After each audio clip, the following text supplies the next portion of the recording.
Good afternoon. I'm Father David. Thank you for joining me today for Disciple Time as we are looking at the peace of Christ and transformative grace. And so the question is, how much difference can the peace of Christ and God's transformative grace make in our lives? And I wanted to look at something really specific today.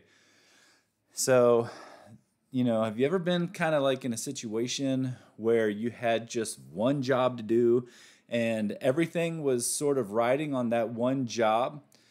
And as I thought about that, it kind of reminded me of a time that I was assisting kind of in an oppositional force for some ranger students that were learning how to conduct a roadside ambush. And of course, they were going to utilize a Claymore mine for that, some M60 machine guns, a few M249 squad automatic weapons, and, the whole arsenal. And so I got here in my diagram two variations of the ambush formation. You got a linear one and then an L-shaped ambush. And you got all these different elements, support groups, assault groups, security teams. But the idea was that the Rangers would get into position sometime before the enemy arrived. And then once the enemy patrol came through at a critical time when the enemy was at the center of that kill zone there, the designated person would kind of blow that Claymore mine, and that would initiate the ambush. Sometimes the ambush is initiated by the M60.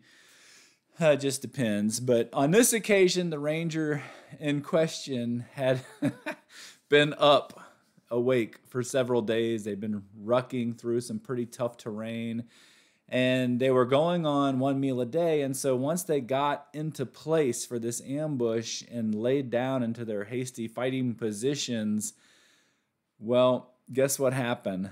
The platoon leader and the guy that was going to initiate the ambush with the Claymore both kind of fell asleep. And so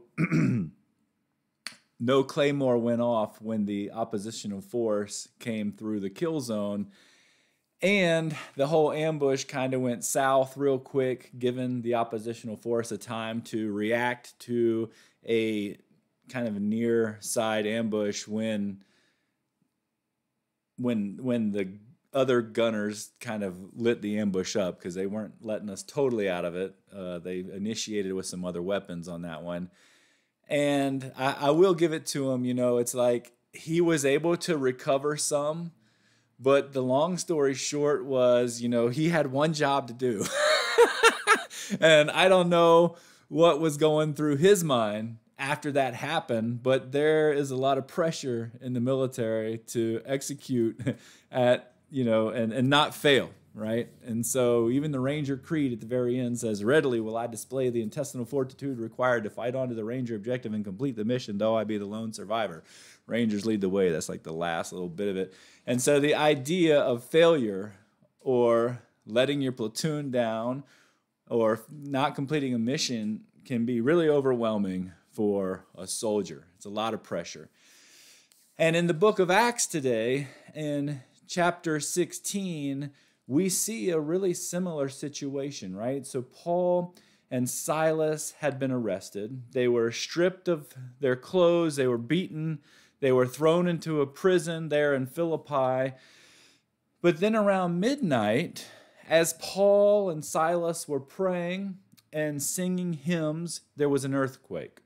And as the chains restraining the prisoners were shaken loose, and the doors to the jail kind of busted off their frames and open, we see the jailer, who was a Roman soldier, right, finds himself in this position where he had one job to do. He had one mission to accomplish, and that was to keep the prisoners in the jail and to keep them secure. And suddenly, this soldier, this jailer, he realizes he failed to complete that mission.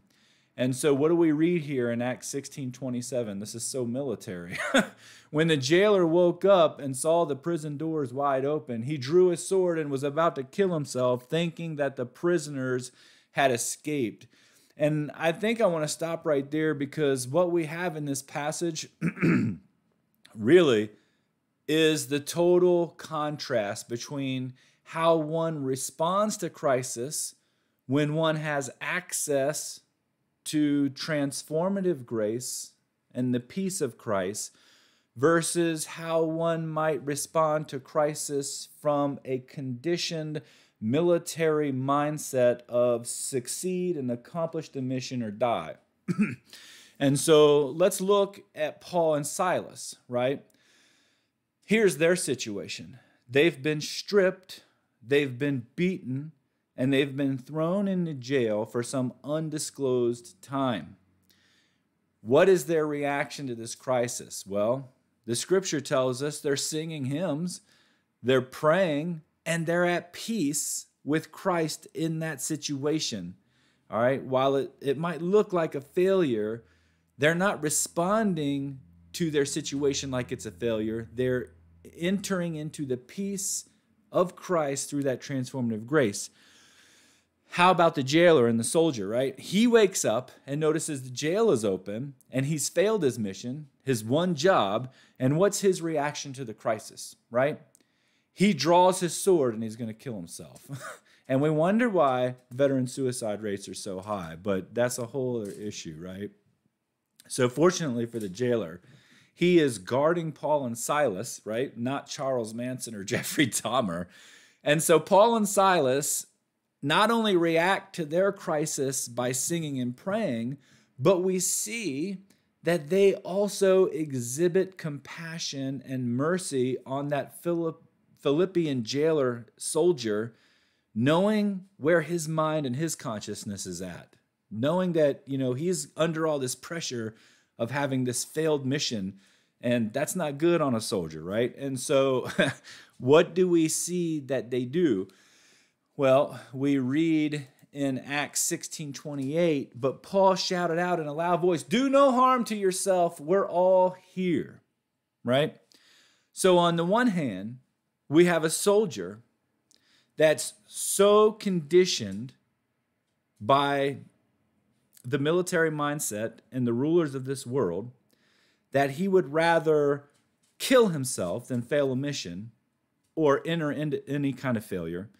And on the other hand, we have two Christ followers who have been liberated from that type of mindset by God's transformative grace and are responding to the crisis that they're in, seeming failure, being locked up in jail, with singing, with prayers, with compassion towards their persecutors.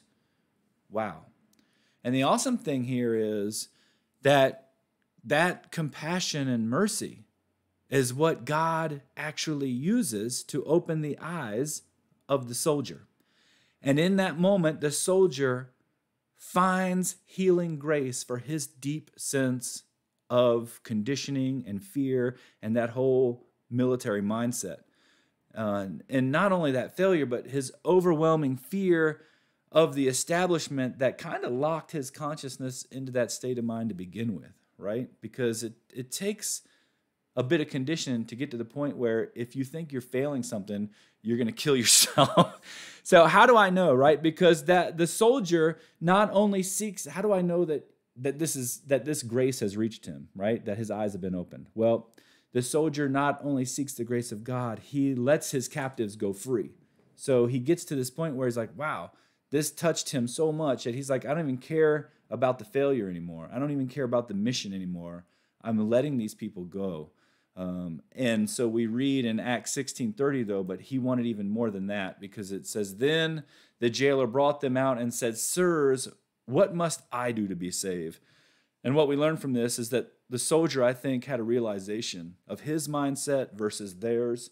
And I think he wanted that peace. I think he wanted that liberation from that mindset. And so right then and there, the jailer and his whole household actually receives the grace of God. And I think that's beautiful. So what's the application today for the journey? It's this. Let's invite the peace of Christ and the transformative grace of God to heal our deepest wounds. All right? And if you're a soldier, or you were a veteran, or in the military, whatever, you probably understand this more than anybody. So thank you. And have a blessed day. We'll see you next week.